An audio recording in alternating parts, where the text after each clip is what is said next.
Capítulo 3. O potencial de uma mulher de mudar uma vida. Não há ocupação mais nobre no mundo do que ajudar outro ser humano a ter sucesso. Alan Loy McGinnis. Você já conheceu alguém que parece afugentar o vento de suas velas? Você tem uma pequena fagulha de empolgação, conta para uma amiga e então ela aponta a mangueira do extintor com palavras desencorajadoras diretamente para suas esperanças e sonhos, só para desanimar você. Susan estava caminhando com uma amiga e compartilhando uma experiência incrível que tivera em um avião. Sentei-me ao lado de uma moça que passara por tantos traumas em seus poucos anos de vida, Susan explicou. Ela fora abusada quando criança, negligenciada quando adolescente e espancada pelo namorado quando jovem. Eu sei que Deus nos colocou do lado a lado naquele voo. Conversamos por 2 horas, choramos e finalmente oramos juntas. Você acreditou nela? Perguntou a amiga. Sim, respondeu Susan. Por que eu não acreditaria? Não sei. Acho que às vezes as pessoas inventam histórias sobre as suas vidas. Às vezes é demais para acreditar. Com essas palavras, o espírito exultante de Susan foi perdendo o brilho.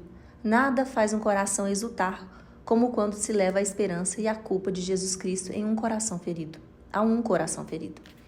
Susan experimentara isso em primeira mão. Ela ainda inspirava o ar fresco daquela experiência, como o de um topo de uma montanha. Quando as palavras de uma amiga chegaram como uma nuvem escura para chover palavras desencorajadoras que fizeram Susan correr para buscar abrigo. Caso a garota tivesse inventado a história, Susan então seria uma tola e toda a experiência teria sido uma farsa. Seu desejo de compartilhar o evangelho no futuro trêmulo pelas palavras descuidadas de uma amiga sem noção.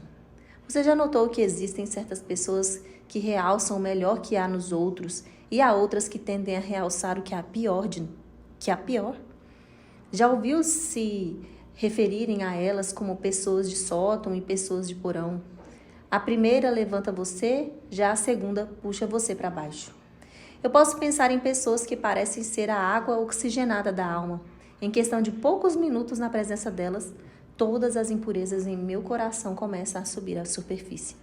Não é que eu não goste dessas pessoas, eu apenas não gosto da pessoa que me torno quando estou perto delas. Há alguma coisa nas palavras e no tom de voz delas que desperta o que há de pior em mim. Por outro lado, há mulheres das quais eu amo estar perto, porque eu gosto de quem sou quando estou com elas. As palavras e o tom de voz dessas mulheres trazem à tona o que há de melhor em mim. Parece terrivelmente egoísta, não é? Porém, honestamente, quem não gosta de estar perto de pessoas que seguram um espelho invisível de aceitação e nos inspiram a ser o melhor que podemos ser? A pergunta é, que tipo de pessoa queremos ser? Quando nos tornamos mulheres que têm a melhor expectativa em relação às outras e usamos nossas palavras para dizer-lhe isso, elas geralmente esforçam muito para atender às tais expectativas. Como mulheres, podemos decidir ser garimpeiras que usam as palavras para ir fundo na alma de uma pessoa a fim de desenterrar os tesouros escondidos sobre a superfície. Eu tive essas garimpeiras em minha própria vida. Aposto que você também. Lutei durante a maior parte da minha vida com sentimentos de inferioridade, insegurança e inadequação. Deus, porém, enviou várias mulheres a mim. Elas tinham o capacete de proteção do amor de Deus para desenterrar tesouros escondidos debaixo da minha capa protetora. Mary Marshall Young me ajudou a ver quem realmente sou como filha de Deus. Ela apontou a luz da palavra de Deus para as cavernas escuras da minha alma, para revelar as veias de ouro incrustadas nos penhascos rochosos de feridas passadas. Guy Lee Hooper leu algumas de minhas primeiras histórias e me encorajou a não desistir de escrever, mesmo que eu me deparasse com a rejeição. Você tem um dom, disse ela. Não desista diante de um não. A diferença entre um escritor e um autor publicado é que o autor publicado não desiste. Você consegue, vá em frente. Antes de minha primeira palestra, minha amiga Lisa Terkelski deu um tapinha nos meus joelhos trêmulos e disse: elas vão amar você. Apenas diga a elas o que você tem me dito todos os dias. Jeanne teve a experiência oposta com sua mãe. Quando tinha 10 anos, seu pai morreu. Foi difícil para ela, porque sempre pensava nele como seu protetor. Quem vai me amar do jeito que eu sou? Quem vai me amar por aquilo que sou? A irmã mais velha e o irmão caçula de Jeanne eram crianças inteligentes. Eles sempre estavam no quadro de honra. Você não é tão inteligente quanto sua irmã, comentava sua mãe. Você jamais estará no quadro de honra. Nós satisfazemos ou frustramos as expectativas que as pessoas têm de nós, disse-me Jeanne. Eu não entrei no quadro de honra até depois de minha mãe morrer. Eu tinha 15 anos quando ela faleceu e depois disso meu nome sempre esteve lá. Embora eu sentisse falta de minha mãe com a remoção da baixa estima que ela tinha de mim, eu pude desabrochar e me tornar a mulher que Deus pretendeu todo o tempo. As palavras negativas de minha mãe não tinham mais o poder de me deprimir. No fundo, cada indivíduo acredita ter uma capacidade de sucesso maior do que vivencia no momento. Ele só precisa de alguém que acredite nele e lhe diga isso. Alguém que intensifique a chama em vez de extinguir o fogo. Essa pessoa pode ser você. No fundo, cada indivíduo acredita ter uma capacidade de sucesso maior do que vivenciada no momento. Empoderando outras mulheres para o sucesso. Jesus era mestre em acreditar no melhor das pessoas e encorajá-las a ir além da própria visão limitada de suas habilidades. Ele fez isso pelo pequeno Zaqueu, pela obstinada Marta e especialmente pelos seus 12 melhores amigos. Os discípulos haviam testemunhado Jesus ordenar a um coxo que andasse, restaurar a pele contaminada de um leproso rejeitado, cessar a febre da sogra de Pedro, acalmar uma tempestade furiosa, libertar um homem dos demônios e ressuscitar uma menina dos mortos. Jesus, no entanto, queria mais de seus amigos em vez de tê-los como meros espectadores do Evangelho. Ele ansiava que fossem partícipes e participantes. Certo dia de primavera, logo após a celebração da Páscoa, Jesus retirou-se para a margem norte do Mar da Galileia. Porém, multidões de pessoas logo seguiram esse operador de milagres a fim de testemunhar seu poder de ensino e cura. Quando o sol começou a se pôr no horizonte, os discípulos de Jesus perceberam que as pessoas estavam ficando com fome. Jesus voltou-se para Filipe e perguntou-lhe: onde compraremos pão para este povo comer? Jesus não estava preocupado com uma falta de provisão. Em vez disso, estava aproveitando a oportunidade para convidar os discípulos a participar de seu ministério. Ele não precisava da ajuda deles. No entanto, queriam convidá-los a participar de um milagre para lhes intensificar a confiança e fé. Filipe era inteligente. Em questão de instantes, calculou que seria necessário 8 meses de salário para alimentar as 10.000 pessoas reunidas naquela colina. Jesus, porém, não estava buscando fatos, ele estava buscando fé. André era prático.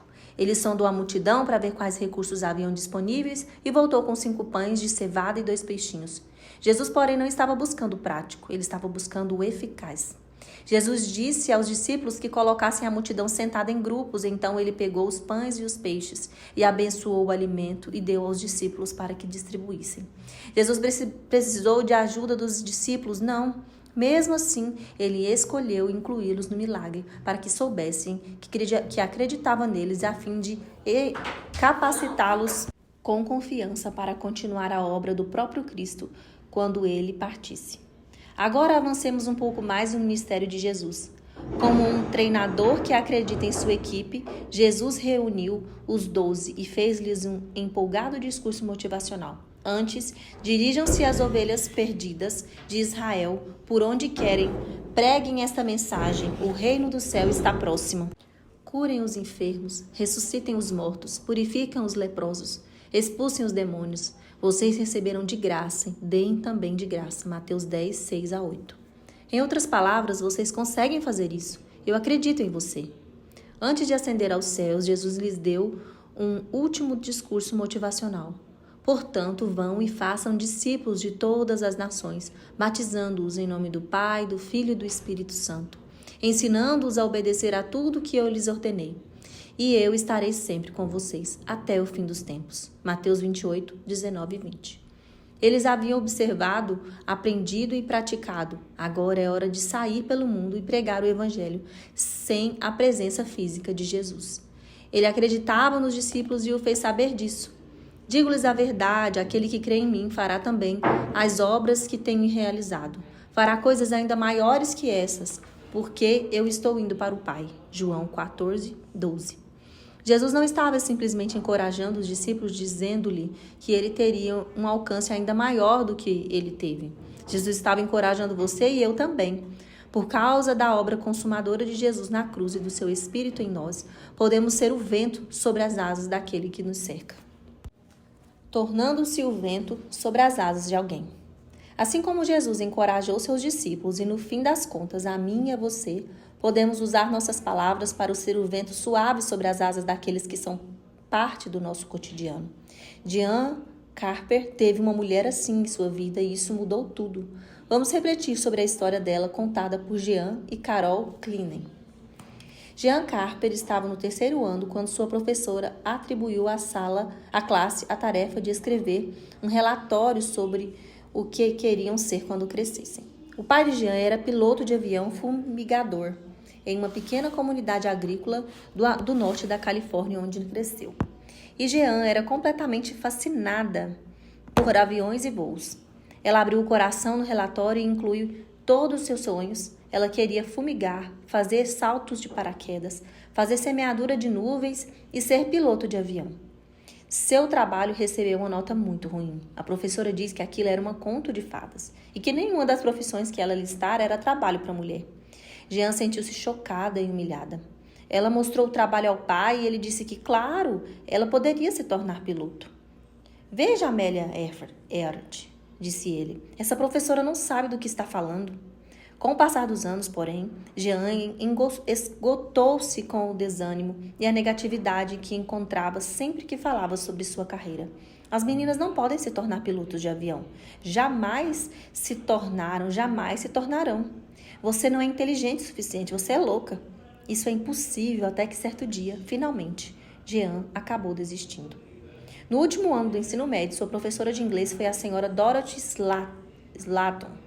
Era uma professora inflexível, exigente, com altos padrões e pouca tolerância a desculpas. Ela se recusava a tratar os alunos como crianças e, em vez disso, esperava que se comportassem como os adultos responsáveis que precisariam ser para ter sucesso no mundo real após a formatura.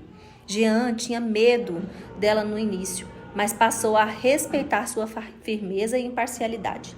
Certo dia, a senhora Slatton atribuiu uma tarefa à classe. O que vocês acham que estarão fazendo daqui 10 anos?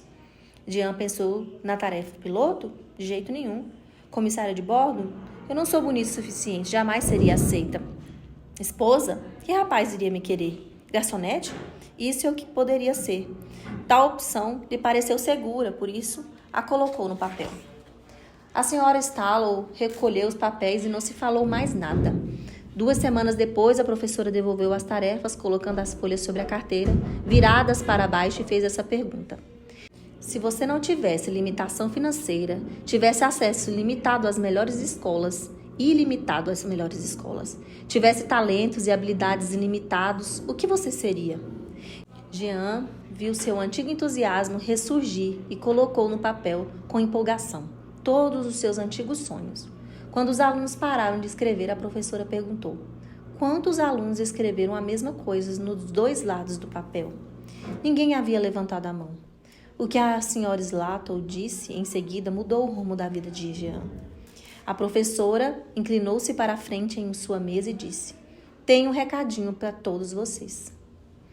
Vocês têm habilidades e talentos ilimitados. Vocês têm acesso às melhores escolas e podem providenciar financiamentos ilimitados. Se desejarem muito algo, é isso. Quando saírem da escola, se vocês não forem atrás dos seus sonhos, ninguém fará isso por vocês. Vocês podem ter o que desejarem, se o desejarem o suficiente. A dor e o medo de anos de desencorajamento desmoronaram mediante a verdade daquilo que a professora Slatton havia dito. Jean sentiu-se exultante e um pouco assustada. Ela permaneceu na sala após a aula e dirigiu-se à mesa da professora. Jean agradeceu à senhora Slatton e contou-lhe sobre o sonho de se tornar piloto. A senhora Slatton levantou-se parcialmente da cadeira e bateu na mesa. Então, torne-se uma, disse ela. Assim fez Jean. Não aconteceu da noite para o dia. Levou 10 anos de trabalho árduo. Enfrentou oposição, que que variavam desde o ceticismo silencioso à completa hostilidade. Não era da natureza de Jean se defender quando alguém a rejeitava ou humilhava. Em vez disso, ela tentava silenciosamente encontrar outro caminho. Jean se tornou piloto particular e depois conseguiu as classificações necessárias para pilotar aviões de carga e até mesmo de passageiros, mas sempre como copiloto. Seus patrões hesitavam claramente em promovê-la porque ela era mulher. Até seu pai a aconselhou a tentar outra coisa. É impossível, disse ele. Pare de dar murro em ponta de faca. Jean, no entanto, respondeu: Pai, eu não concordo. Creio que as coisas vão mudar e quero estar à frente dos que estão tentando fazer a mesma coisa quando elas mudarem. Jean passou a fazer tudo o que sua professora do terceiro ano disse que era um conto de fadas. Pilotou avião fumigador, fez algumas vezes de salto de paraquedas e até semeadura de nuvens durante uma estação de verão, trabalhando como piloto semeador de chuva. Em 1978, ela se tornou uma das 3 primeiras pilotos trainers aceitas pela United Airlines e dentre apenas 50 mulheres pilotas de companhias aéreas do país à época. Em 2013, a capitã Diane Carper se aposentou na United e pilotou seu último voo de Los Angeles para Denver. A bordo estava seu marido, o capitão Victor Harper, seus 2 filhos e sua mãe. Sei que sua professora, senhora Slaton, ficaria orgulhosa. Foi o poder de uma palavra positiva bem colocada, uma centelha de encorajamento proveniente de uma mulher que Diane respeitava, que deu a essa jovem insegura a força e a fé para perseguir seu sonho. Hoje Jean diz: eu escolhi acreditar nela, despertando o que há de melhor nos outros. Tanto os abutres como os beija-flores são capazes de voar. Os abutres têm a habilidade natural de encontrar animais mortos e em decomposição, porque é isso que estão procurando. Os beija-flores têm a habilidade natural de detectar néctar em lindas flores, porque é isso que estão procurando. Quando se trata do modo como enxergamos outros, provavelmente encontramos o que estamos procurando. Quando lhes dissermos a qualidade admirável que enxergamos neles, provavelmente se esforçarão para satisfazer nossa autoestima. Ouvi a história de um viajante que se aproximava de uma grande cidade. Ele parou e perguntou a uma mulher sentada próxima a um poste de gasolina: como são as pessoas dessa cidade? Como eram as pessoas no lugar onde você veio? Um bando terrível, respondeu o viajante, mas desonestas, odiosas e em todos os aspectos. Ah, disse a mulher, você verá que as pessoas são assim na cidade adiante. Não fazia muito tempo que o primeiro viajante havia se afastado quando outro carro parou e perguntou sobre as pessoas daquela mesma cidade novamente. A senhora idosa perguntou sobre as pessoas do lugar de onde o viajante viera. Elas eram boas pessoas, honestas, trabalhadoras e muito generosas. Fiquei muito triste por ter de partir, declarou o segundo viajante. Você verá que são assim na cidade adiante, sorriu a sábia mulher. Os anos a haviam ensinado que tendemos a ver as pessoas pelas lentes que nós mesmos fabricamos. Seja lá o que for que estejamos procurando, isso é o que geralmente encontraremos. Gailin experimentou tanto abutres como beija-flores em sua vida. No primeiro ano, ela e sua melhor amiga Jean foram repreendidas por conversarem na aula. Se vocês duas não pararem de falar, repreendeu a professora, vou fechar a boca de vocês com fita adesiva. Algum tempo depois, Jean sussurrou algo a Gailin. Psiu, disse Gailin, tentando não se encrencar. A professora não viu Jean falar, mas viu os lábios de Gailin se mexerem. A fita realmente veio. Eu ainda posso vê-la sorrindo por trás daqueles óculos de gatinho, recordou-se Gailin. Ela não colocou fita adesiva na boca de Jean, apenas na minha. Fui humilhada e assim começaram meus anos de timidez silenciosa. Retraí-me e senti ferida durante os muitos anos que estavam por vir. Uma experiência semelhante aconteceu no terceiro ano, quando Gailin foi enviada à diretoria por corrigir um erro de ortografia que um professor fizera na lousa. Sua insegurança também foi agravada pelas palavras desatentas de seu pai. Você é muito idiota, disse ele. Por que você é tão burra? Você jamais se dará bem. Eu acreditei no meu pai, confidenciou Gailin. Achei que eu fosse um fracasso em tudo. Quando entrei no Fundamental 2, eu era triste, solitária, tinha medo de confiar nas pessoas, de fazer novos amigos. Eu acreditava que eu era idiota e incapaz. Contudo, algo aconteceu e mudou a vida de Gayle. Ela foi para a faculdade e morou com um casal incrível que deu um banho de afirmação em sua autoestimagem, maltratada e menosprezada. Carole e Emmett falaram palavras de vida a Gayle e reconstruíram as ruínas de seu coração com bondade, amor e palavras de encorajamento. Fiquei perplexa com o fato de as pessoas poderem ser tão gentis, acolhedoras e amáveis comigo, recordou Gayle. Muitas vezes perguntei a mim mesma como uma mulher poderia dizer tantas palavras positivas e encorajadoras. Carole nunca dirigiu uma palavra negativa a mim, nem mesmo uma única vez. Ela acreditou em mim e em minhas habilidades. Suas palavras e ações positivas despertaram em mim o desejo de crescer em todas as áreas da vida. Eu sempre havia me sentido uma idiota, mas o seu encorajamento, como o vento sobre minhas asas, voei para o topo de minha classe. Percebi que, afinal de contas, eu não era idiota, como os espantalhos de O Mágico de Oz. Eu tinha um cérebro afinal, mas jamais percebera isso até que essa mulher maravilhosa me mostrasse.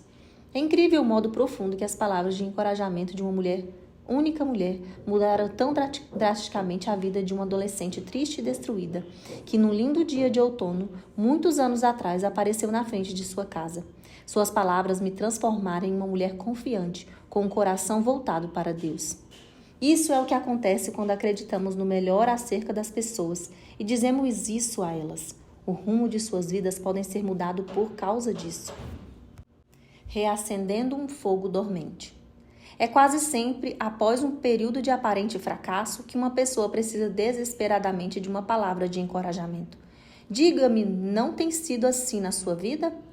Tem sido assim na minha, certamente. E certamente foi assim para Pedro. Você conhece a história. Sentado à mesa da ceia, na noite que antecedeu sua ida à cruz, Jesus teve uma conversa com o amigo Pedro. Ele se referiu a Pedro pelo nome que este tinha antes dos dias em que se tornara discípulo, Simão. Simão, Simão, Satanás pediu vocês para peneirá-los como trigo, mas eu orei por você para que a sua fé não desfaleça. E quando você se converter, fortaleça os seus irmãos. Mas ele respondeu, estou pronto para ir contigo para a prisão e para a morte, respondeu Jesus. Eu lhe digo, Pedro, que antes que o galo cante hoje 3 vezes, você negará que me conhece. Lucas 22, 31 a 34. Algumas horas depois, Pedro fez exatamente isso. Ele negou até mesmo que conhecia Jesus 3 vezes. Então o galo cantou. E Pedro, saindo dali, chorou amargamente. 22, 62. Ele chorou e chorou e chorou. Já passei por isso. Pergunto-me se você também já. Eu já cometi grandes erros. Depois chorei, chorei e chorei. Ouvi aquele galo cantar em meu próprio coração como se dissesse, sei o que você fez. O fogo que ardia por Jesus em Pedro havia se apagado. A vergonha entornou baldes de remorsos nas chamas e elas esfriaram. Entretanto, 3 dias depois, Jesus ressuscitou dos mortos.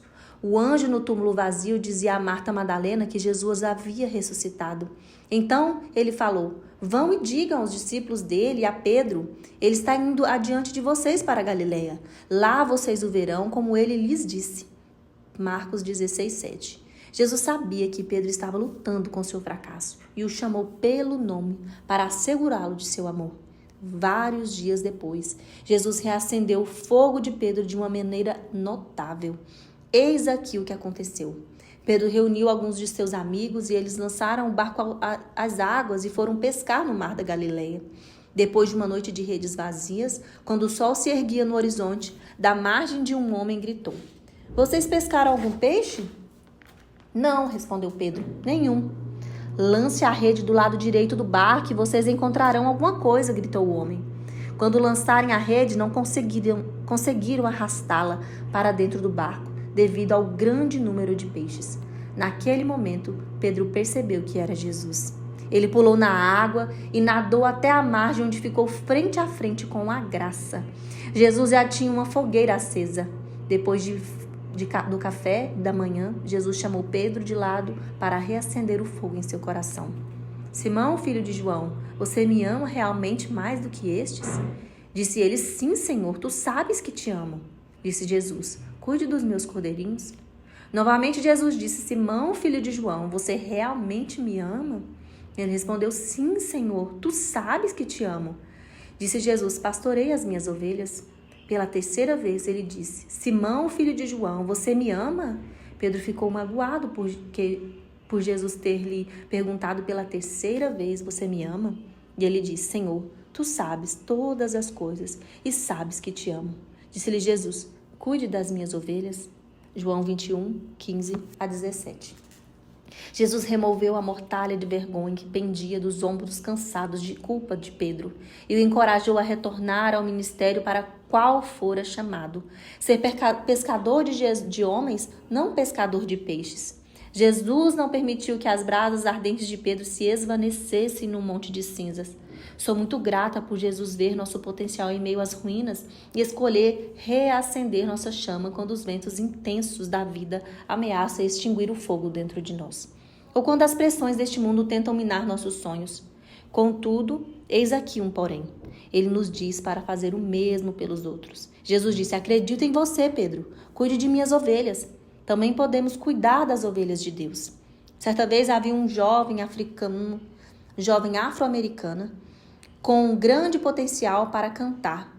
Porém, sua estreia numa famosa casa de espetáculos de Nova York foi precoce demais. Ela não estava pronta e os críticos a destruíram. Então ela voltou para casa na Filadélfia desafortunada. A igreja havia juntado poucos centavos e moedas destinados ao fundo para o futuro de Marian Anderson. E depois de seu aparente fracasso, ela não sabia como os encararia novamente. Por mais de um ano, a voz de Marian silenciou-se sobre as tensões da pressão e do infortúnio. Contudo, embora suas esperanças estivessem praticamente extintas, sua mãe não deixava seu sonho morrer. As palavras que ela dizia mantinham seu sonho vivo. Você tem um dom, dizia ela. Este fracasso é apenas temporário. Finalmente, as palavras de sua mãe começaram a surtir efeito. Marian, a graça deve preceder a grandeza, disse ela. Por que você não pensa nesse fracasso e ora mais acerca dele? Maria Anderson, que se tornou uma grande vocalista que ajudou outros a alcançar seus sonhos, disse: O que quer que minha voz tenha, a fé o colocou ali. A fé e as palavras de minha mãe, a graça deve preceder a grandeza. Este é o potencial das palavras de uma mulher. Assim como Jesus usou suas palavras para reacender a paixão de Pedro, apagada pela vergonha, podemos usar nossas palavras para reacender os sonhos extintos pela vida. Potencial de desbloqueio. Caroline era uma garotinha que teve seus sonhos extintos pelas palavras descuidadas de uma professora altamente crítica. Ela adorava pintar e, com sua professora de artes, pediu para que a classe pintasse um cavalo. Ela pintou a imagem de um pônei, com bolinhas rosa e roxa. Porém, em vez de elogiar a criatividade de Caroline, a professora a repreendeu por pintar uma mentira. Não existe pônei de bolinha rosa e roxa, disse-lhe a professora. Falta talento. Então, Caroline tomou uma decisão, a saber, que ninguém jamais a veria pintando novamente. Ela pintava somente as paredes do seu closet, um lugar que ninguém veria. Certo dia, no entanto, sua mãe levou algumas amigas ao armário de Caroline para que vissem um vestido que ela fizera para a filha. Quando abriram a porta, elas ficaram encantadas com as lindas ilustrações que cobriam as paredes. Uau, Caroline! Exclamou sua mãe. Você é uma artista! Hoje, Caroline Bliss é um membro premiado da American Watercolor Sociedade e da Alien Artists of America. Suas pinturas são reproduzidas em galerias de arte visual e suas gravuras têm recebido reconhecimento internacional. Hoje em dia, seu livro Darwin Closing, Chegando Mais Perto, fica sobre minha mesinha de café. Existe alguém em seu mundo com um talento escondido no armário? Talvez você tenha a chave para desbloquear o potencial dessa pessoa e libertá-la. Olhe em redor, preste atenção, libere uma palavra. Dando esperança aos desesperançados. Às vezes, Deus, de forma misteriosa, coloca em nosso caminho pessoas que precisam de encorajamento. É por isso que temos de diminuir o ritmo e olhar ao redor. Seja sensível aos empurrõezinhos do Espírito Santo. Nunca se sabe quando seremos o agente de milagre para alguém. John Robson experimentou um milagre inesperado em um momento crucial de sua vida. Por muito tempo, ele foi uma celebridade local em minha cidade natal. Mas ao ser preterido para um cargo de âncora que acreditava que seria dele, largou o emprego na rede de televisão logo e afundou-se numa depressão. Ele estava ferido e sozinho, mas uma reviravolta do destino mudou sua vida. Tudo começou com um número errado. Sentada em Waterford Park, em Charleston, Carolina do Sul, John observava as gaivotas voarem alegremente sobre o porto, cuja limpeza era impecável. Ele conseguira um emprego em Charleston, mas sentiu falta do filho que ficara em Charlotte e lamentava poder vê-lo somente nos fins de semana. John estava afundando em suas tristezas, meditando sobre as voltas e reviravoltas indesejadas da vida e perguntando-se qual deveria ser seu próximo passo. John não estava feliz com suas condições e sabia que estava bebendo demais. Algo precisava mudar. Suas reflexões foram interrompidas pelo toque familiar de seu celular. Ele jamais atendia o telefone a menos que conhecesse a pessoa que estava ligando. Embora não reconhecesse o número, por algum motivo, automaticamente atendeu a ligação e disse: "Alô? Desculpe", me disse a pessoa. "Devo estar com o número errado." "Sem problemas", respondeu João. "Bem, antes de desligar, quero que você saiba que Deus ama você e que estou orando por você", continuou a pessoa. "Você deve estar maluca." "Não, essa é uma mensagem que Deus quer que você ouça." John ficou intrigado com a mulher e eles começaram a conversar. Antes que desse conta, John estava abrindo o coração e compartilhando seus problemas pessoais e profissionais. Quando ele falou de sua dor, ela compartilhou sua esperança. Ele externou a miséria que entristecia a sua alma e a mulher compartilhou uma palavra de vida. Ela falou a John acerca da esperança e da cura de Jesus Cristo. E Deus começou a abrir os olhos de John para a possibilidade de uma nova vida. Durante a maior parte de sua vida, John era agnóstico. Porém, desde aquele número errado, com a resposta correta, John entregou sua vida a Jesus Cristo. "Sou cristão, tive um despertar." Este é o poder das palavras de uma mulher. Embora nos desviamos do percurso com decisões equivocadas e números incorretos, nós temos a resposta certa. Temos o potencial de mudar o curso de uma vida por toda a eternidade, mostrando às pessoas a direção certa. Eu moro em Charlotte, Carolina do Norte, a 200 milhas da costa. O Walmart local, no entanto, conta com um pequeno grupo de gaivotas aleatórias que sobrevoam e comem as batatas fritas e outras sobras de fast food das redondezas. A verdade é que as gaivotas estão perdidas. Elas tomaram a direção errada. Em vez de descobrir onde erraram, decidiram viver em um estacionamento asfaltado em vez de no mar. Elas aceitaram se alimentar dos restos e do lixo de um bando transeuntes apressados em vez de se alimentarem da comida boa, à base de frutos do mar frescos de seus emplumados ancestrais. Não são apenas as gaivotas que estão perdidas, que esqueceram a razão da própria existência, o habitat para o qual foram criadas para sobreviver e prosperar. Muitos seres humanos fizeram o mesmo. Alguns estão perdidos. Eles tomaram a direção errada e não sabem como voltar para o lugar onde deveria estar. Estão no estacionamento da vida, subsistindo do refugor da vida corrida. Alguém precisa mostrar-lhes a direção do oceano de oportunidades e do mar de sucesso. E não estou falando de dinheiro ou de bens materiais. Essas coisas são meras batatas fritas comparadas à vida abundante que Deus tem para seus filhos. Porque sou eu que conheço os planos que tenho para vocês, diz o Senhor. Planos de fazê-los prosperar e não de lhes causar dano. Planos de dar-lhes esperança em um futuro. Jeremias 29:11. Vamos colocar o extintor de incêndio de volta no canto e nos tornar encorajadores que abanam até a menor centelha de potencial para que vire chama. Muitos estão apenas esperando que você acredite neles e os encoraje. Este alguém poderia ser você.